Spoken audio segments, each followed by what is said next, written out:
Thank you. It's my pleasure now to introduce Henry Stewart, Esquire. Mr. Stewart has been a lifelong advocate for Lake Ontario. He is the president of the Lake Ontario South Shore Council, also known as LOS, a director of Lake Ontario Riparian Alliance, or as many of you know it as LORA, and a practicing attorney for over 38 years. He has served for 5.5 years as a trial attorney for the New York State Commission on Judicial Conduct, and also worked briefly for the Executive Office of the President of the United States in Washington. He has served as a member of the IJC's Public Interest Advisory Group in 2000 to the end of the study. He is an avid voter, has owned property on the South Shore for over 20 years, and please welcome Henry Stewart.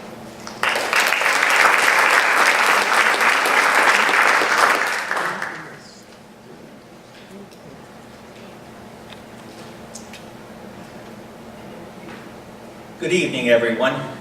I would like to talk a bit tonight about experiences of what has brought us to this point and where we might go from here to stand up against what we now have.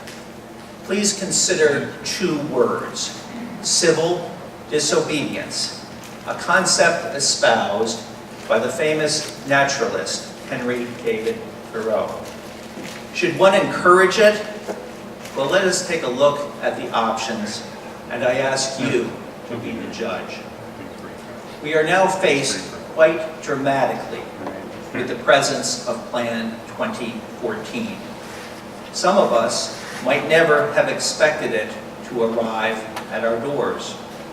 And yet, how did it actually come about? Is Plan 2014 the cause of the flooding and catastrophic conditions that we have seen along the lakeshore? And if so, how do we really make it go away? The International Joint Commission, IJC, has continually claimed, in the news and otherwise, that the cause of the high water, flooding, and resulting damages that we have seen this year has not been Plan 2014, but rather Mother Nature. We can accede to the idea that nature has brought considerable rain this year, even record amounts of rain. But we may be hard-pressed to remember record levels of snowfall this past winter. Certainly, precipitation and runoff have played their roles. But there have been massive rains and record snowfalls in the past, and yet this year has been dramatically different on Lake Ontario and indeed on the St. Lawrence River. And what is different this year is Plan 2014. I have been involved with water level issues on Lake Ontario since 1993. In 1990, I found a plot of land on the shore of Lake Ontario and the shore of Sodus Bay. And for a very brief period in my life, I found that I could afford to buy a modest lakefront property. In 1991, I bought that land, and in 1992, I was able to have a modest, rustic, yet very nice little cottage erected on it. In 1993, I was asked to join an organization known and abbreviated as LOSS, L-O-S-S, which stands for the Lake Ontario South Shore Council. And soon thereafter, I was asked to serve as its president. And since that time in 1993, I have been intensely involved in lake level issues. I want to commend this group, United Shoreline, for its efforts and its initial successes in working to band together owners along the Lake Ontario shoreline and beachfront associations with a desire to stand up to and against the circumstances wreaking havoc along these shores. For years, the Lake Ontario South Shore Council did and has done this, seeking to band shoreline property owners together to speak with a shared voice and to address the actions of the IJC and the St. Lawrence River Board of Control in their regulation of Lake Ontario and the St. Lawrence River under the prior regulation plan, which was Plan 1958 DD.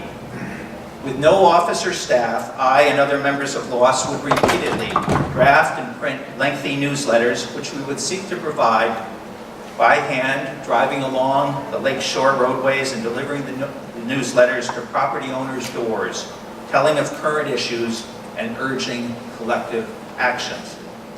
Typically relying on membership contributions, we might spend $1,000 on the printing of a newsletter, replenish a similar amount through contributions generated from that specific effort, and be ready when issues demanded to print and distribute another newsletter. Continually, we would speak out on behalf of lakeshore dwellers and property owners' interests at public meetings of the Army Corps of Engineers and the St. Lawrence River Board of Control.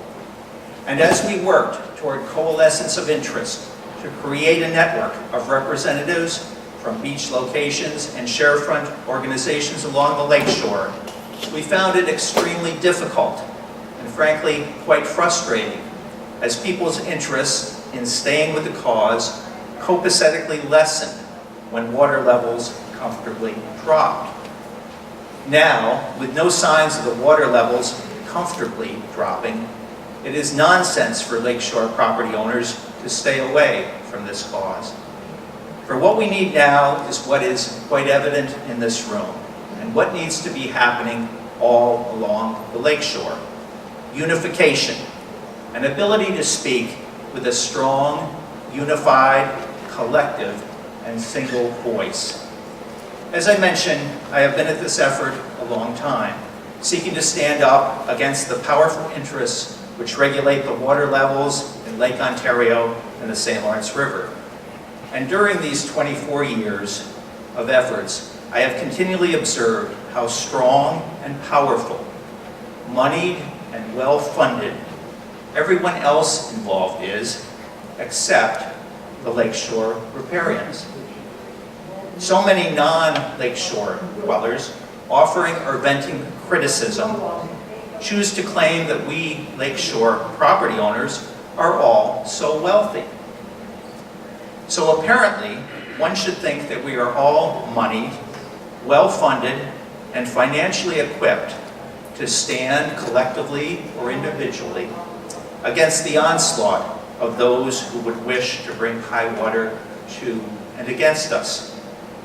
Yet we are not so equipped, or if we are, the collective joinder to fund intensive lobbying efforts on our behalf has never been adequate. Clearly, the other stakeholder interests have effective, overt or covert lobbying efforts and the financial means to support them. Shipping, as we know, is a mega-million-dollar or even mega-billion-dollar industry with massive resources to assert their interests. Hydropower as well. The environmental interests are able to rely on resources gained through charitable contributions as entities such as the Nature Conservancy strongly assert their desires. Even when seemingly grassroots, the environmental entities have well-funded offices, staffs, and budgets for their cause. For years, the environmental group, Save the River, has had its office, albeit small, in Clayton, New York. Where, one might ask, is there an actual office funded to be dedicated to the interests and the plights of the lakefront property owner along Lake Ontario? While the environmental lobby seems to have gained victory with Plan 2014, the question may be asked whether that victory would have been achieved without considerable help from a government entity, most particularly the involvement of the New York State Department of Environmental Conservation, the DEC. For decades, it has been rumored that the agenda of the DEC has been to succeed in wiping lakefront property owners' homes and cottages off the New York State shores of Lake Ontario, with the land thereafter to become public lands of New York State. Some within our collective efforts have even stated that they have heard officials state this intention. Yet how could it really be so, one might have asked? And now we have Plan 2014. Plan 2014, created by a committee meeting behind closed doors, without public involvement or scrutiny, and apparently dominated by representatives of environmental concerns, and especially representatives of the New York State DEC. And so again, how did we get to this point, and what do we do now?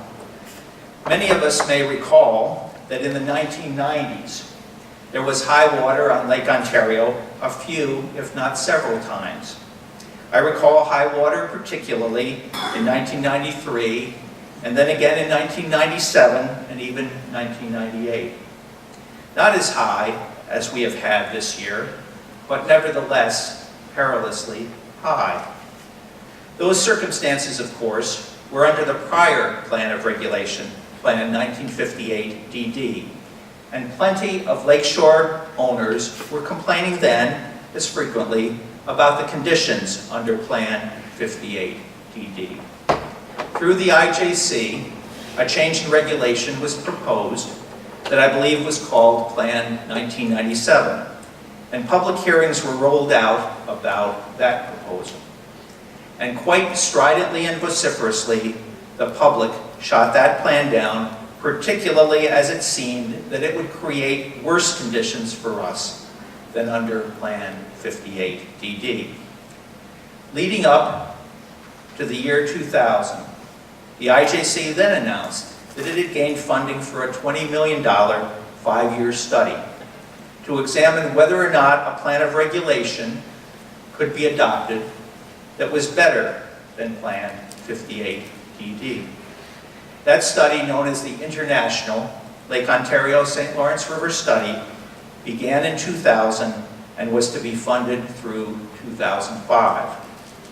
Among the supposed beauties of that study was that all stakeholder interests would be involved in the process, including shoreline and riverfront property owner interests, recreational boating interests and environmental interests, as well as commercial, navigation and shipping, hydropower, and municipal water intake and discharge interests.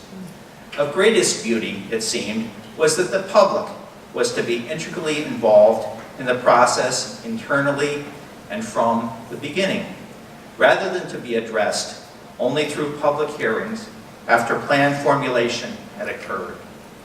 Along with this study board, consisting of 6 individuals from the US and 6 from Canada, a board known as the Public Interest Advisory Group, abbreviated as the PIAG, was formed by the IJC. The PIAG, to be comprised of 12 people from the US and 12 from Canada, was formed not as a decision-making group, but to be a conduit of information from the public to the study and of information from the internal workings of the study to the public. It seemed quite wonderful, actually. Transparency, with the public to be included and involved from the beginning. I and a few others from the area, including Dan Barletta from Greece and Anthony McKenna from Niagara County, were designated to be members of the Public Interest Advisory Group. And we served on that group throughout the years of the study, even as it continued for a few years past 2005. And so throughout that time, we traveled extensively for meetings to localities around the water basin, including Ottawa, Toronto, Niagara Falls, Cornwall, Messina, Ogdensburg, and St. Catharines, as well as to Washington, D.C., believing that each of us was working very hard to represent the public's interests with regard to the International Lake Ontario St. Lawrence River Study. I will tell you that on at least a few occasions, I began to wonder if we were quite being co-opted, as I began to observe that some of those meetings were being scheduled and held at the very same time as public meetings of the Army Corps of Engineers and the St. Lawrence River Board of Control were being held elsewhere, thus keeping some of us who were more vocal lakeshore property owners from speaking out as we long had done at those particular public meetings. And to our concern, as we would listen at study board meetings, we began to hear pronouncements that Plan 1958 DD had long provided benefits to property owners along Lake Ontario, that whatever plan was ultimately to be proposed, it would inevitably cause damages to the south shores of Lake Ontario, both to protected properties and particularly to unprotected lands, that those damages were to be labeled less as damages and more as, quote, reductions in benefits. And that in any event, there would be no mitigation against or compensation for those damages or reductions in benefits, as neither the IJC nor any related government entities had funds to provide such mitigation or compensation. And when any of us spoke up to counter or challenge such viewpoints and statements, it often felt like we were being viewed as having 3 or more heads. And despite our efforts to question or challenge the science on which presumptions and decisions were moving forward within the study, and to assert that valuations of property were being skewed as working groups within the study sought to minimize the values to be placed on damages to dwellings, structures, break walls, and lands, adequate adjustments in such valuations were never made. As the study was concluding, the study board made recommendations to the IJC as to formulation of a new regulatory plan. And the IJC rolled out to the public at numerous public hearings its first proposed plan resulting from the study.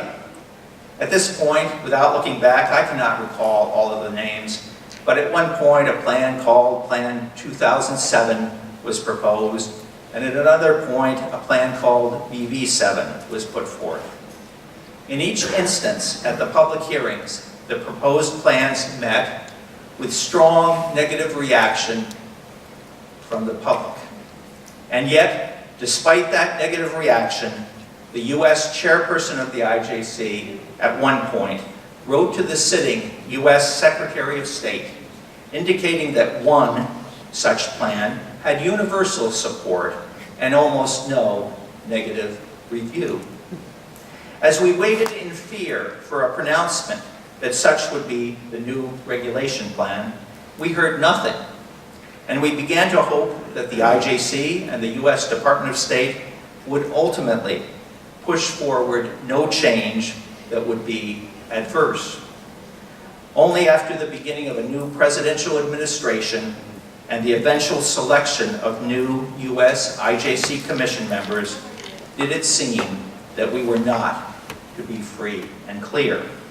And as the Lake Ontario St. Lawrence River study was truly beyond being at an end, and it seemed that the IJC, Commission members and staff, had not achieved what they evidently wished, a working group was formed to meet behind closed doors without true public involvement.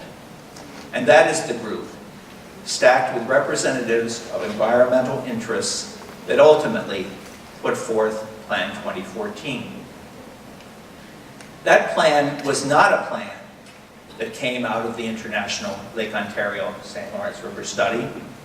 It disproportionately hurts the New York State lake shore and shoreline of Lake Ontario, leaving the Canadian shoreline, as agreed upon, either without damages or far less damage.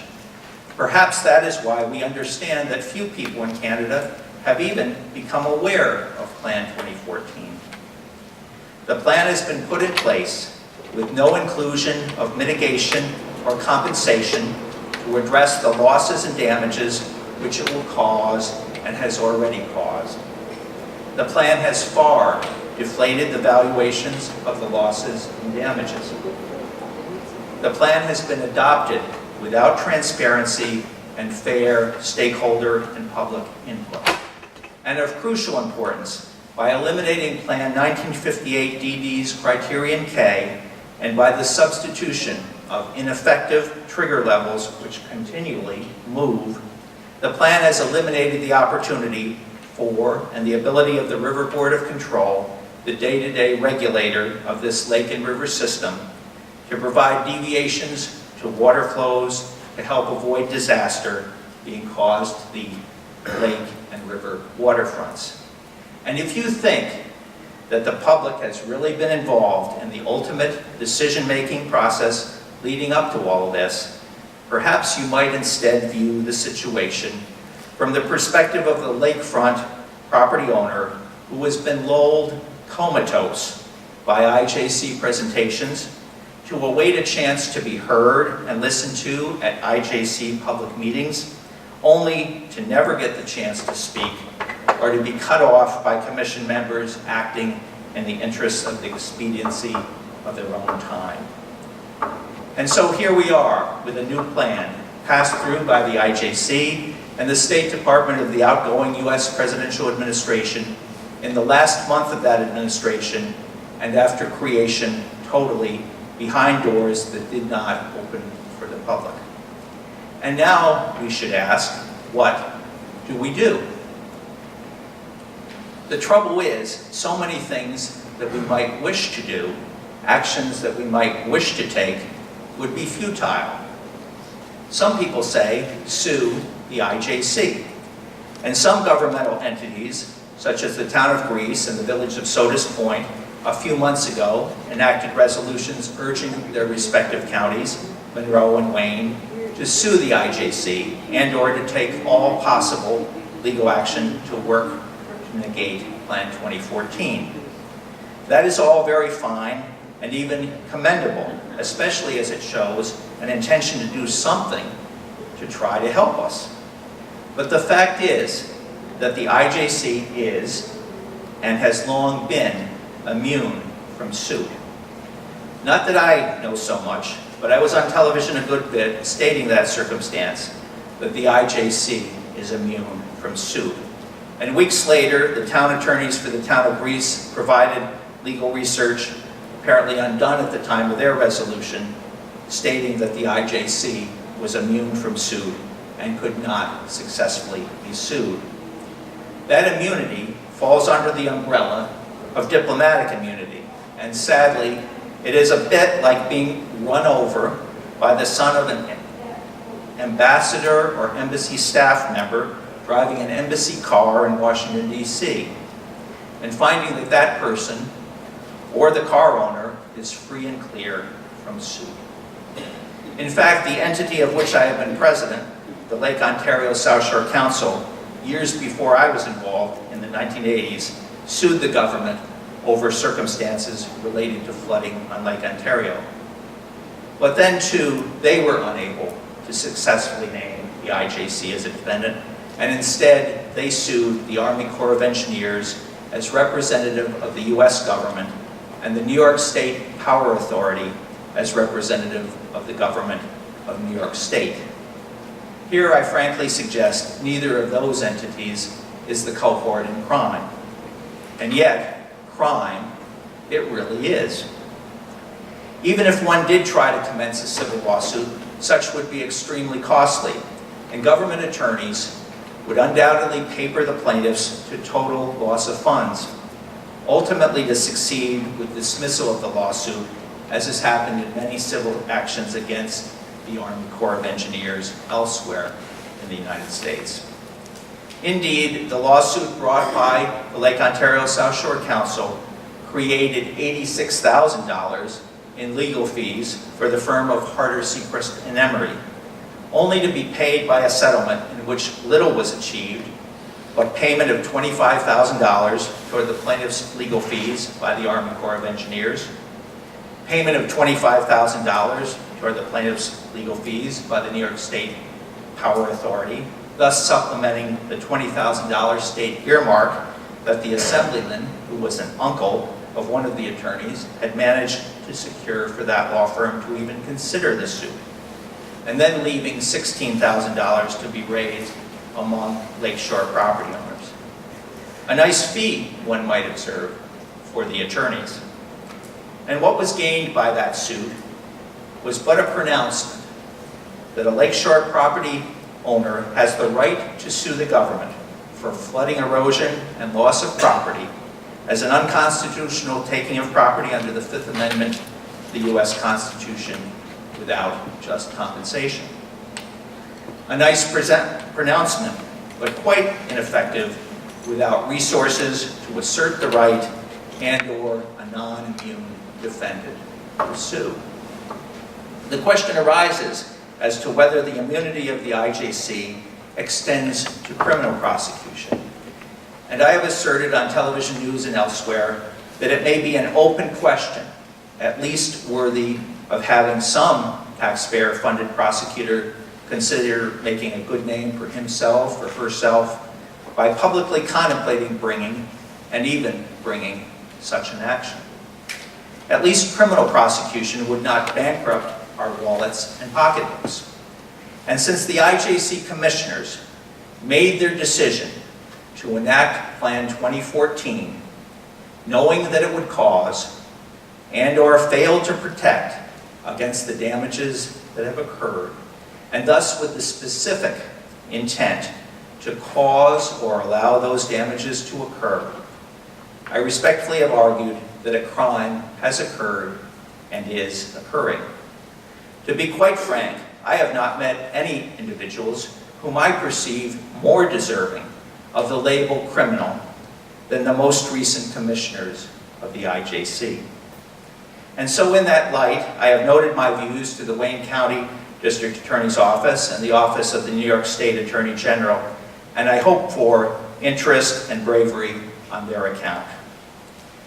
Perhaps a legal action seeking an injunction against the IJC and the River Board of Control to halt the further implementation of Plan 2014 might have some possibility, at least as an action contained in a brief period of time, as opposed to a years-long legal battle.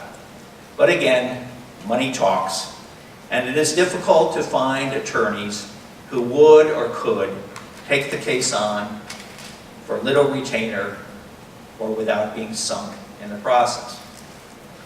Meanwhile, we might wish to hope for the help of politicians and elected officials. But with due respect to a few such individuals who are here and really seem to care and want to help with these issues, many politicians only seem to want to grandstand for self-aggrandizement or to show up when it suits their purposes, even if they wish to get involved at all. And so we carry on, trying to put the word out as to how critical these issues are, working as the Lake Ontario Riparian Alliance, abbreviated as LORA, L-O-R-A, also does to bring attention to the cause. I am pleased to be a director of LORA, along with Jack Steinkamp of Sodus Point, Tony McKenna of Niagara County, Dan Barletta of Greece, and Jim Jerome of Watertown. And I and Dan Barletta are now on our 86th edited edition of The Leveler, which you may have seen, trying to keep people up to date about these issues. But what do we do when all or so much seems futile? When we try the legal routes, the public advocacy and lobbying routes, the co-opting and pseudo-inclusion routes, and nothing seems to work, what do we do? Do we resort to civil disobedience? Do we stand up peaceably to authority with a willingness to take a risk? I am not advocating it, I'm just raising the question. For I know that it goes to the very principles of action on which our country was founded. I also know, however, that forces nowadays work in ways that can shut down such action before it ever gets started. If you have any clear-headed, rational, peaceable theories as to how to stand up against authority, to protest, and to be effectively heard, please let us know. We want to be careful not to rabble-rouse. Sit-ins peace demonstrations are things of the past, perhaps, but they have had a place and have been effective.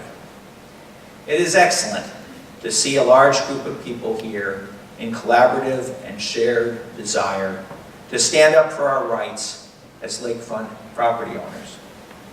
The need for our shared voice is critical, for we face such enormous damages and potential for future damages now. In the past, our voice and the level of property owners' interests have ebbed, flowed, and waned as conditions have gone from critical to acceptable and comfortable. Nothing under Plan 2014 is acceptable or comfortable. Our voices need to be heard, shared, and in unison. Please don't go home and go away from demonstrating interest in this fight. It is a fight, and if we do not win, our properties will be lost. Recently, we have begun to refocus attention on the Boundary Waters Treaty of 1909, the very document by which the IJC was created. Article 8 of that treaty is key. I would like to read just a few brief excerpts from 2 paragraphs of that article. One is discretionary, the other is mandatory. In the first, that which is discretionary, it states, the Commission, the IJC, in its discretion, may make its approval, in any case conditional upon the construction of remedial or protective works to compensate, so far as possible, for the particular use or diversion proposed, and in such cases may require that suitable and adequate provision approved by the Commission be made for the protection and indemnity against injury of all interests on the other side of the boundary, the U.S.-Canadian boundary. The next paragraph is much more significant, it seems. That reads, in cases involving the elevation of the natural level of waters on either side of the line as a result of the construction or maintenance on the other side of remedial or protective works or dams or other obstructions in boundary waters or in waters flowing therefrom or in waters below the boundary and rivers across the boundary. The Commission shall require, as a condition of its approval, that suitable and adequate provision approved by it be made for the protection and indemnity of all interests on the other side of the line which may be injured thereby. So this article talks about that perhaps imaginary line, the line that goes all through Lake Ontario, all through the middle of Lake Ontario and up the midpoint, the middle of the St. Lawrence River as it goes out to the sea. On one side you've got Canada, on the other side you have the US. So it talks about damages occurring as a result of something on one side occurring as damages to the other side. The fact of the matter is, if you go up to Cornwall and Messina, you'll see the Moses Saunders Dam. It stretches across all of the St. Lawrence River with 32 turbines generating hydropower. That is a key point in the regulation of Lake Ontario and the St. Lawrence River as a system. So when the IJC puts in place a plan that causes damages, that is particularly attributable as a location where those damages are flowing from. So I would suggest to you that this language, the mandatory, non-discretionary language of that paragraph in that Boundary Waters Treaty of 1909 sets it up for the IJC to have needed to put in place mitigation and/or compensation for us when it enacted Plan 2014 or when it attempted to enact any other plan that could have damaged us similarly. They failed to do that. Instead, they said they were not going to even attempt to put forth any mitigation or compensation. I ask you, what kind of government action and decision-making is that? In any event, if I may just note again, this is a fight to stand up for our property rights. If we do not win in this fight, our properties will be lost. Please, I urge you, stay involved. Please stay with this fight. And I thank you very much.